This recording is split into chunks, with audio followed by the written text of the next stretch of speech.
I'm Emily, 34, and my husband Bob is 27. Although we didn't notice the age gap much during our dating years, it became more apparent once we decided to marry. When I first met his parents, I was struck by their rural home in the Northeast and their deeply conservative views.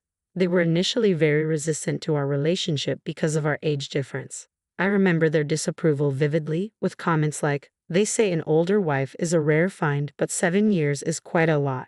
Can Emily even have children at her age? Won't her eggs be too old?" Such remarks could easily alienate most women. While the father-in-law was merely rude, the mother-in-law was outright hostile. She declared, "I refuse to accept this. Why does Bob need to marry someone 7 years older? It's too embarrassing to even discuss with the neighbors. He'll soon be back here to take over the family business. And with your city background, you're simply not suited to be our daughter-in-law." Bob and I had been together for 6 years, and I had devoted nearly all my late 20s to him. I was committed to marrying him, and after living together for a few years, I didn't have the energy to search for someone else. In my frustration, I pushed Bob into proposing, and he reluctantly agreed. Perhaps due to his youth or just his nature, he seemed to prefer keeping things as they were. When his parents opposed our engagement, he quickly shifted his stance, saying, "See, I told you it was too soon to get married. We can just register our marriage later." I responded firmly, "It's not too soon. The age difference will change no matter how much time passes." Turning back to his parents with a polite smile, I said, "Yes, I am older than Bob, but that's something beyond our control. I promise to do my best to prove myself as a worthy daughter-in-law. I'm not perfect, but I hope you can accept me." Though they agreed with some reluctance, Bob's sister was adamantly opposed. At our first meeting, she bluntly declared, "Just so you know, don't refer to me as your sister-in-law. It's completely unacceptable for my brother to marry someone older than me." Looking back, I realized I was naive. Yet, with the confidence of someone who had navigated difficult clients in my work, I believed I could handle it. I now understand what they call bride bullying.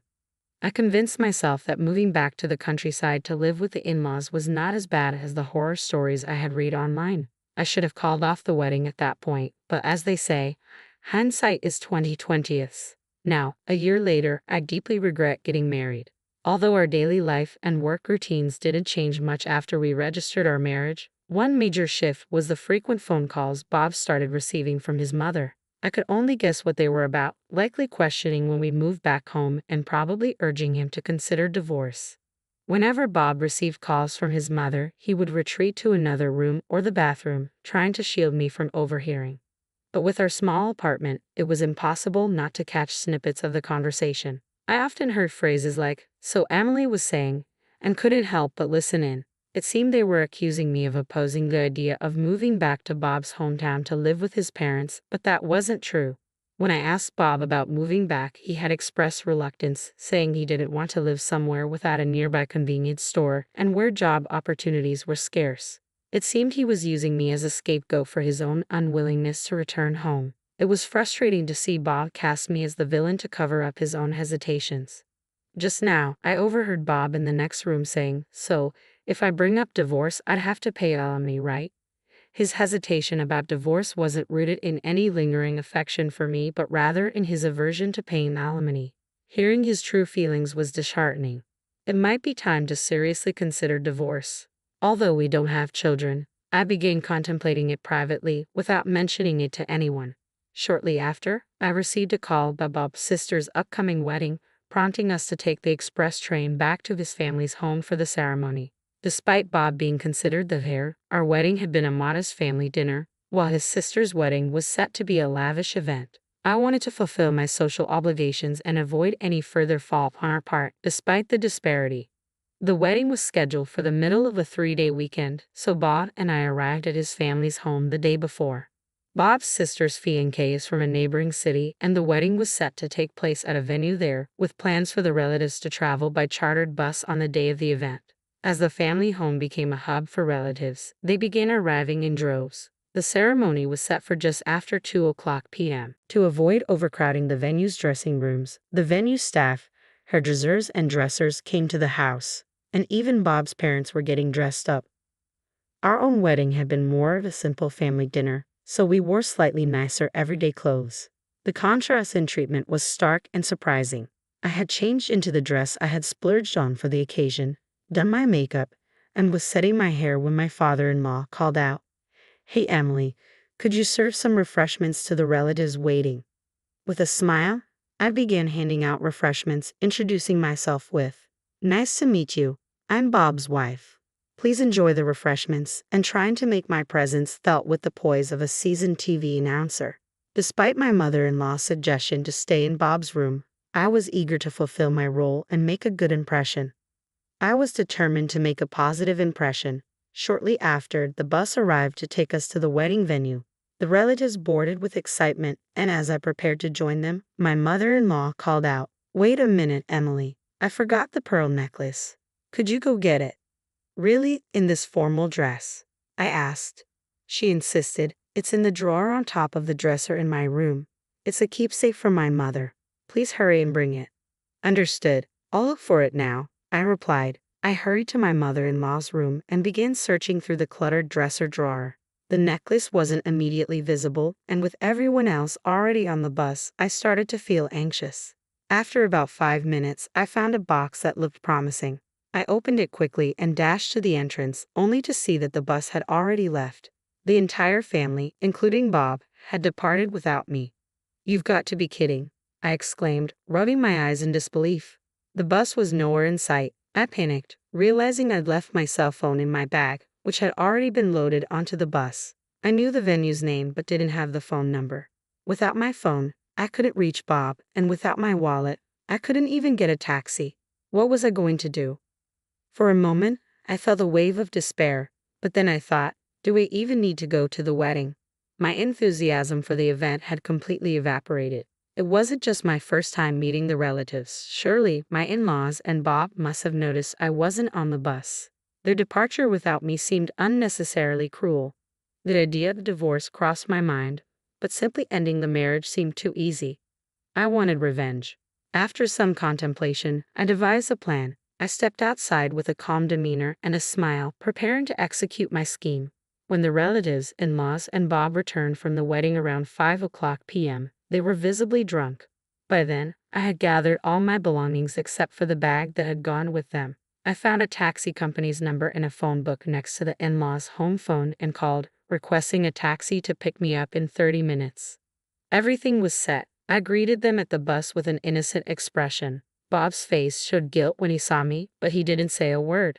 My in-laws ignored me, preoccupied with sending off the relatives. The relatives glanced my way but left in their cars. I wished Bob would at least offer an apology, but that's just how he was. With a forced smile, I said to Bob, "Welcome back." He looked visibly relieved and began making excuses. "I didn't realize you weren't on the bus. I felt bad, but the ceremony was starting, so I couldn't come back for you." I ignored his excuses and started searching through the luggage for my bag, silently conveying my disbelief. I turned to him and said, "Divorce? Is this some kind of joke? Because it certainly feels like one." When Bob realized what I had said, he began to panic. "Who knows? I'm surprised you think such a petty lie would work. So what if you weren't noticed? Are you saying you forgot I existed until you saw me?" While both of his parents were awful, the real disappointment was Bob. He was left speechless, unable to defend himself. Then my father-in-law, after sending off the relatives, chimed in, "Come on, it was just a little forgetfulness on both sides. Bob's talking about divorce over something like this? City brides are really spineless." It seemed he was actually in favor of the divorce. My mother-in-law, upon hearing about it, smirked and said, "I knew it. A city bride just doesn't fit in. She was never right for our family." Her hypocrisy infuriated me. If that was how they felt, they should have just invited Bob to the wedding alone. Why make me travel all this way only to leave me behind? Anyone would be outraged by such treatment, whether they're a city bride or a country bride. When I shouted, my mother-in-law shouted back, "We never intended to invite you in the first place. There wasn't even a seat prepared for you. Bob brought you along by mistake, so we left you behind." "What?" I was shocked by her audacity. As I glared, Bob quickly looked away and shifted the blame to his mother, saying, "Well, Mom didn't explicitly say to come alone, so I assumed it meant as a couple." My mother-in-law's unreasonable anger continued. "And why did you go around serving tea and introducing yourself as the bride?" At the venue, relatives were asking why the wife didn't show up, not realizing Bob was even married. It made us look foolish. That's your own fault, and it's absurd to say I shouldn't introduce myself, I retorted. It seemed my effort to introduce myself as Bob's wife to the relatives had made an impact. So, you never intended to acknowledge me and planned to divorce me eventually. That's why you kept our wedding a secret from the relatives and made it seem like just a dinner party. Neither my father-in-law nor my mother-in-law responded, but their silence confirmed my suspicions. It was clear to me that severing ties with this family was the right decision. Fine, I'll grant your wish and divorce you. I'm better off without a hostile family and an unreliable husband. I boarded the taxi that had just arrived and took the last train back to my apartment. Unable to sleep that night, I impulsively searched for lawyers online and began packing my belongings. I kept myself busy until dawn. When I finally woke up late the next day, I found several missed calls from Bob and my in-laws. It seemed my revenge had made its mark. After being left behind, I came up with a plan for revenge, but I wanted to keep it within the bounds of safety and legality. I didn't want to just divorce and suffer in silence without making a statement. I recalled how concerned my mother-in-law was about the neighbors' opinions. There was a surplus of refreshments and snacks she had bought for the relatives, so I decided to use them. I bagged up the leftover treats and set out around the neighborhood, greeting everyone with a smile. "Hello, I'm Bob's wife," I announced, and proceeded to share everything about how I had been treated and left behind on the wedding day. That evening, my mother-in-law and I had a loud argument outside. Naturally, the entire neighborhood heard, a perfect form of revenge for a family so worried about their public image. Afterward, Bob and I divorced without any major complications. The stories I shared were framed as casual conversations, so I wasn't sued for defamation. With the help of a lawyer, I was able to claim compensation for the abandonment and secure a satisfactory settlement. As for my sister-in-law, her marriage quickly unraveled. She had concealed her difficult personality to get married, but people rarely change. Her true nature emerged, and the marriage soared rapidly. Within 6 months, she had divorced and moved back to her parents' home. By then, the incident of my abandonment had become a notorious rumor. Eventually, the in-laws gained a reputation as a vile family that mistreated their daughter-in-law, leading to a much more subdued existence. Bob's prospects of finding a new bride in his hometown seemed bleak. I learned all this from a neighbor I had befriended and exchanged phone numbers with. It felt like perfect justice. For me, the divorce felt like a new beginning. I regretted not recognizing the true nature of Bob and his family sooner, but now I had a clear perspective. Perhaps I should have withdrawn immediately when faced with their initial opposition, but I was young and naive. I don't want to disregard the happy moments we shared, so I see the past year as a valuable lesson for my future. I'm relieved to have resolved the situation and moved on.